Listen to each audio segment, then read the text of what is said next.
hermanos, y vamos a estar un tiempo en la predicación de la palabra. Os pido disculpas si algunas veces me falla la voz, pero estoy del aire acondicionado y de la bebida fría, sin un dolor de garganta, así que os pido disculpas. Hoy es 23J, ¿verdad? Una fecha que en los últimos meses, desde el mes de mayo, se nos ha venido repitiendo en televisión de manera continua. Como sabéis, o si alguno todavía no lo sabe, hoy los españoles que tienen derecho a voto no votan por un nuevo o porque continúe el nuevo o que continúe presidente de España. Y estos candidatos, sabéis que hay principalmente 4 candidatos a poder ser presidentes de España, traen diferentes propuestas, diferentes programas electorales, pero todo lo que dicen en cada uno de sus programas electorales se puede resumir en una palabra, y es en esperanza. Todos dicen que van a traer nueva esperanza a la sociedad española y que va a mejorar su vida, va a mejorar la calidad del trabajo, va a mejorar en cualquier ámbito la familia, la educación, la sanidad, y estas son cada una de sus promesas, que como digo se resumen en esperanza, en que los 4 años pues sean mejores que los 4 años anteriores y así sucesivamente. Pero aquellos, como hemos recordado en la mesa del Señor, que hemos sido salvos por la gracia de Dios, tenemos una esperanza que es diferente, una esperanza que es diferente a la que el mundo espera. Mucha gente, aunque cada vez menos, va a votar con la esperanza, valga la redundancia, con la ilusión de que a través de la política su vida o sus circunstancias mejoren. Pero el creyente tiene una esperanza que es la vida eterna en Cristo. Pero como bien todos sabemos, debido a nuestra condición humana, debido a que nuestro cuerpo de pecado, aún en esta sociedad en la que vivimos, en la que somos conciudadanos, nos preocupamos, ¿verdad?, ante diferentes situaciones. Situaciones, ¿verdad?, que vivimos en este tiempo. Y nos preocupamos. Nos preocupamos por el estado de la economía, nos preocupamos por la situación laboral, nos preocupamos por la vivienda, si somos jóvenes, etcétera, etcétera. Y mi pregunta es, ¿dónde podemos encontrar seguridad? ¿Dónde el creyente encuentra seguridad? Quizás algunos piensen que la única seguridad es tener un buen seguro de salud por si te sucede algo, ¿verdad?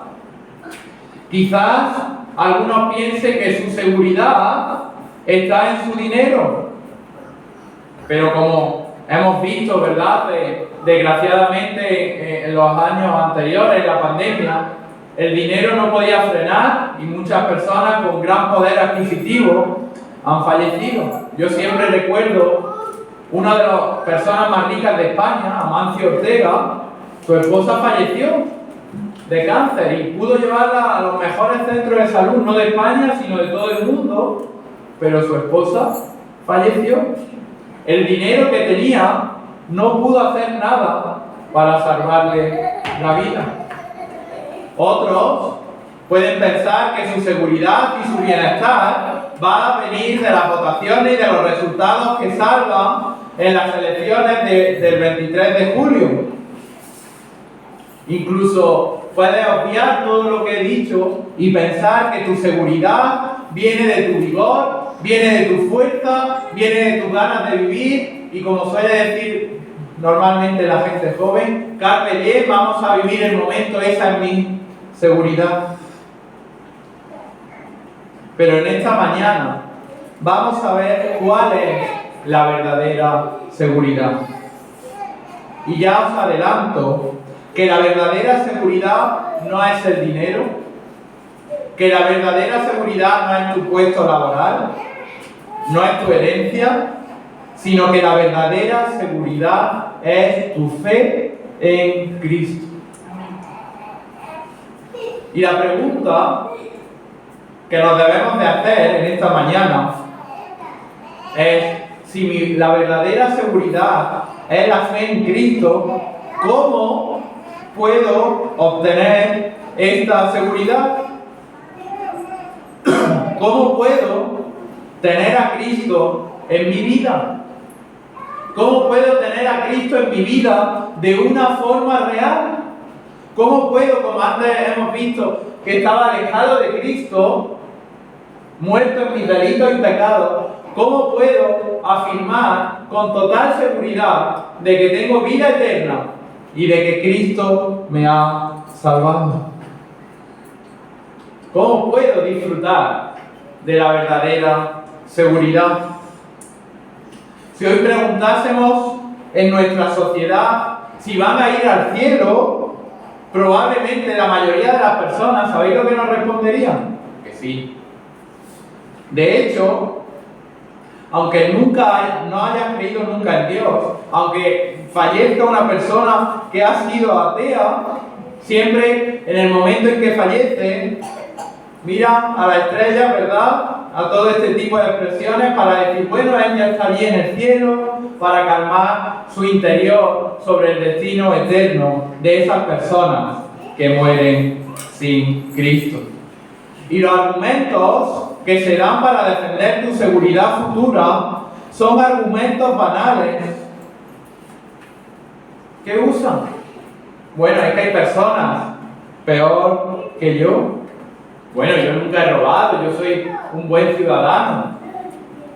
Nunca he hecho nada relativamente malo a nadie y si puedo ayudar, ayudo en lo que está en mi mano. Son los argumentos, ¿verdad? Es decir, la sociedad piensa que irán al cielo, que irán con Dios, porque sus obras no son tan malas como las de otros. Sin embargo, la palabra del Señor dice que nuestras obras son como suciedad, porque están teñidas de pecado, y por tanto nadie por sí mismo puede ser salvo, a no ser que sea a través de la fe en Dios. Esta es la verdad. Esta es la verdad que aparece y que podemos encontrar en la Biblia. Y por tanto, solamente puedes tener una seguridad real si tienes a Cristo en tu corazón, si has creído en Cristo por fe y Cristo te ha justificado. Solo en Cristo tienes seguridad. Y da igual que estés pasando por una grave enfermedad, da igual que estés pasando por un hecho doloroso, da igual que tu cuenta bancaria esté llena de ceros o esté en números rojos, que solo Cristo, como hemos leído, te ofrece completa paz. Tus buenas obras, tu bondad, el no hacer mal a nadie, no te justifica, porque seguro, y si piensas en ti mismo, en tu interior, seguro que hay alguna cosa en la que has fallado. Seguro. No ya a lo largo de tu vida, sino en las últimas 24 horas.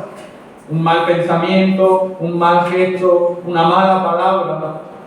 De hecho, la palabra de Dios afirma que no hay nadie justo, que no hay nadie que haga lo bueno. Por tanto, querido amigo, necesitas ser justificado por Dios.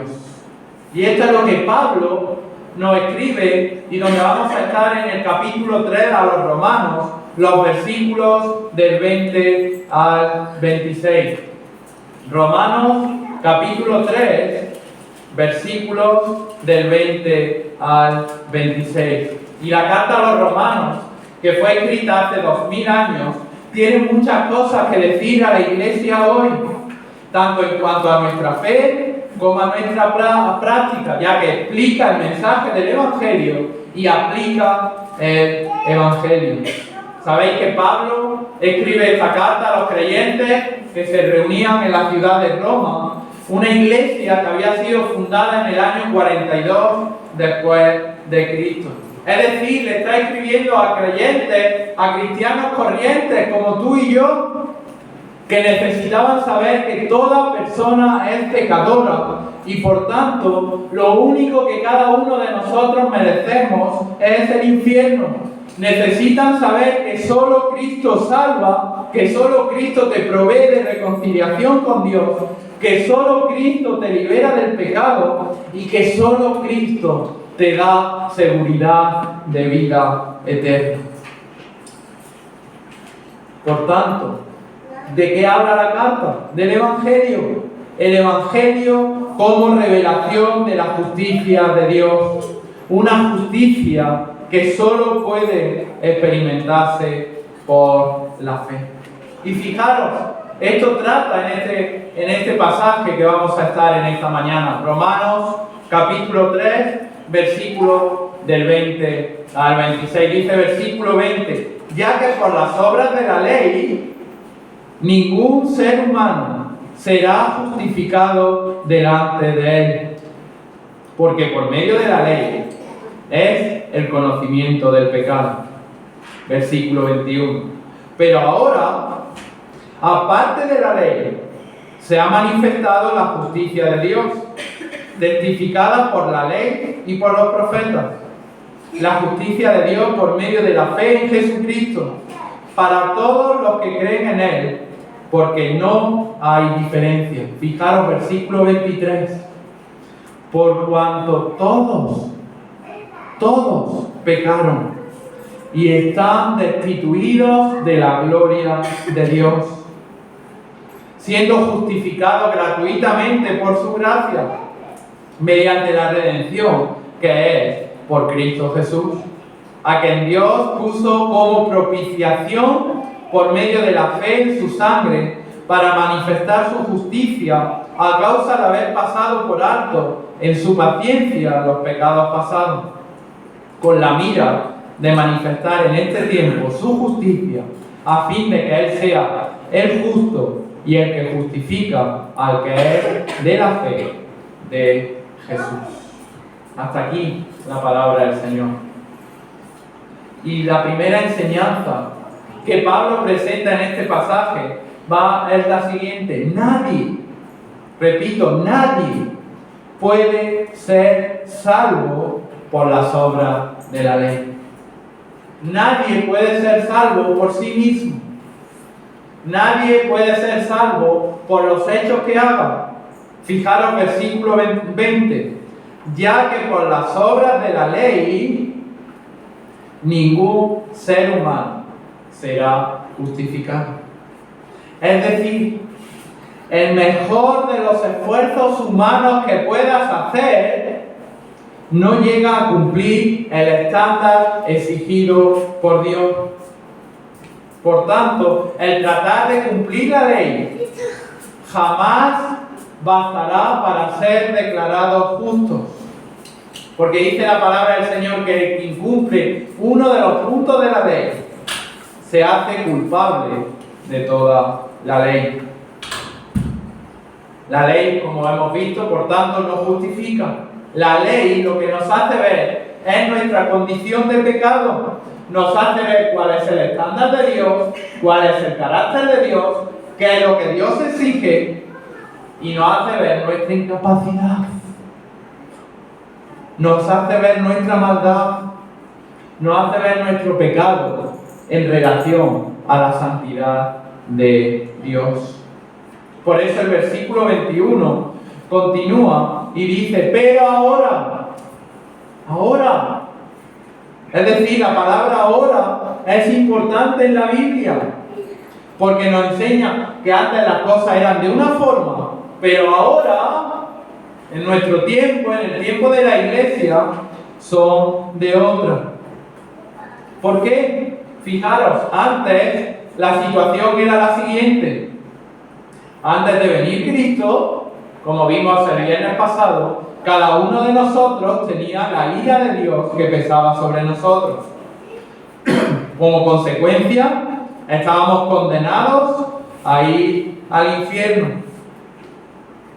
Éramos esclavos del pecado y esa esclavitud nos impedía disfrutar de la paz de Cristo. Sin Cristo estábamos excluidos de la familia de Dios. Estábamos muertos, ¿verdad?, en nuestros pecados. Pero ahora, fijaros, ¿qué marca la diferencia? ¿Cuáles son las cosas que son distintas? Fijaros, ahora, ¿qué dice? Se ha manifestado la justicia de Dios. La justicia de Dios por medio de la fe, versículo 22, en Jesucristo, para todos los que creen en Él. Versículo 23, por cuanto todos pecaron y están destituidos de la gloria de Dios. La Biblia, no yo, soy un mensajero simplemente. La Biblia, la palabra inspirada por Dios, afirma en el versículo 23 que debemos, o que yo tengo subrayado y que debemos cada día recordar, afirma que todos hemos pecado y que al pecar ninguno de nosotros, de los más de 7.000 millones de personas que habitan en este mundo, han alcanzado la gloria de Dios. Dicho de otra manera, ni la mejor persona que haya vivido, podéis pensar en Job, podéis pensar en el apóstol Juan, podéis pensar en el profeta Daniel, ni aún ellos vivieron de una manera que les permitiese ganar la salvación. Si estos hombres no pueden ser salvos por sí mismos, la pregunta lógica que cada uno de nosotros nos deberíamos de hacer es: ¿qué tengo que hacer para entrar en la gloria de Dios? ¿Qué se requiere para entrar a la gloria de Dios? ¿Cómo puedo ser salvo? ¿Cómo puedo tener a Cristo en mi corazón? ¿Cómo puedo disfrutar de esa seguridad que la palabra del Señor dice? Nadie, absolutamente nadie puede hacer esto por sí mismo. Todos hemos pecado, ¿verdad? Solo Cristo puede hacer tal cosa. Fijaros, Lutero, el iniciador de la Reforma hace 503 años, extendió esto. Él sabía que era imposible vivir una vida perfecta que le permitiera entrar en la presencia de Dios. Él sabía que ese estándar perfecto no lo iba a lograr por medio de sus obras, porque ninguna era conforme al estándar exigido por Dios, sino que la justicia de Dios, sino que la rectitud moral solamente viene de Cristo, que la otorga por la fe puesta en Él. Y esto nos lleva a la segunda verdad de este pasaje. Fijaros, versículo 22. La salvación, queridos hermanos y amigos, la salvación solo es por la fe. La salvación solo es por la fe. Fijaros, versículo 22. La justicia de Dios, ¿por qué? Por medio de la fe en Jesucristo.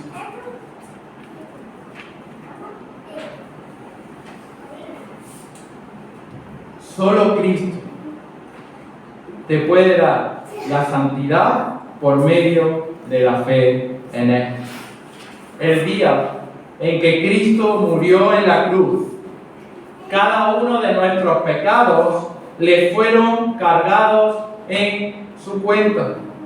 Es decir, le fueron imputados a Él. Esta es la razón por la que Cristo sufrió un sufrimiento de tal calibre que fijaros que llegó a exclamar: Dios mío, ¿por qué me has desamparado? Cristo murió por cada uno de tus pecados presentes, pasados y futuros. De esta misma manera, querido amigo y hermano, el día en que por fe nosotros depositamos nuestra fe en Cristo Jesús como nuestro Señor y Salvador, ese día, al igual que nuestros pecados son cargados en Él, la justicia de Dios es cargada en nuestra vida, es cargada en nuestra cuenta. Esta teología, la teología de la imputación, significa cargar en la cuenta del otro. Cristo cargó nuestros pecados y Cristo nos carga su justicia. Para que lo entendamos, imaginaros que alguno de nosotros o alguien se encuentra en bancarrota económica, que debe 100.000 euros y alguien pone ese dinero en su cuenta acreditando que ese dinero es de otra persona. Perdonad. ¿Qué pasa? De repente esa persona que debía 100.000 euros se levanta, le llama al director del banco y le dice: ya no debes nada. No porque haya hecho algo, ¿verdad? No porque haya pagado la deuda, sino porque alguien ha pagado la deuda que tenía en tu lugar. Eso fue lo que Cristo hizo con nuestra deuda. Fijaros el versículo 24. Siendo justificados, que significa siendo declarados justos, ¿qué dice? Gratuitamente por su gracia. El instrumento de la justificación es la fe puesta en Él, la cual viene de Dios y no es del hombre. La salvación pertenece a Dios. El hombre nada puede hacer para salvarse. La salvación es de Dios. Aquí está, querido hermano y querido amigo, nuestra verdadera seguridad. Aún si estás pasando por pruebas, dificultades, momentos difíciles, tienes una esperanza y una seguridad en Cristo. Si en esta mañana estás escuchando este pasaje y estás inseguro, estás ansioso, estás sin saber qué va a hacer de ti, qué va a pasar con tu trabajo, con tu familia, con tu futuro, con tu vida. Si hoy murieses, ¿dónde vas? ¿Dónde irías? La palabra del Señor dice: acude a Cristo. Acude a Cristo en fe, porque solamente en Cristo vas a encontrar y a tener seguridad. El resto es para ti.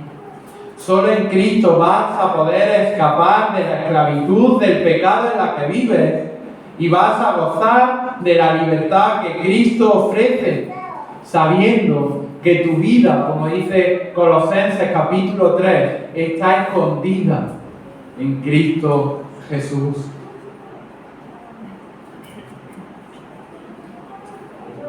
Cristo y su obra en la cruz es el medio por el cual somos reconciliados. Fijaros, versículo 24, siendo justificados gratuitamente por su gracia. mediante la redención que es en Cristo Jesús. Cristo es suficiente para salvar. La cruz de Cristo, su muerte, su resurrección, es el único medio, repito, es el único medio establecido por Dios para reconciliarnos con Él. Y cualquiera que quita la cruz, cualquiera que sustituya la cruz por sus obras, por sus buenos gestos, por sus buenos actos, o que añada a la cruz, bueno, vale, Cristo, pero bueno, yo voy a hacer algo. Es abominación, dice la palabra del Señor, para Dios, porque solo Cristo salva. Hoy, como decía, casi 24 millones de españoles estamos llamados a votar y muchos van con la esperanza de que su vida va a mejorar, de que sus problemas se van a solucionar, de que van a tener un mejor trabajo, una mejor vivienda, una mejor sanidad. Pero lo verdaderamente importante es cómo hoy tú te encuentras respecto a Cristo. Si no has depositado tu fe en Cristo, si no te has arrepentido de tu pecado, si no has nacido de nuevo, la palabra del Señor te exclama y te grita que te arrepientas de tu pecado y creas en Cristo como tu Salvador. Solo Cristo tiene palabra de vida eterna. Solo, repito, solo en Cristo puedes ser salvo. Y en Cristo vas a encontrar la verdadera seguridad y la verdadera paz que necesitas. Pues que el Señor bendiga su palabra. Hoy es tiempo de salvación. Amén.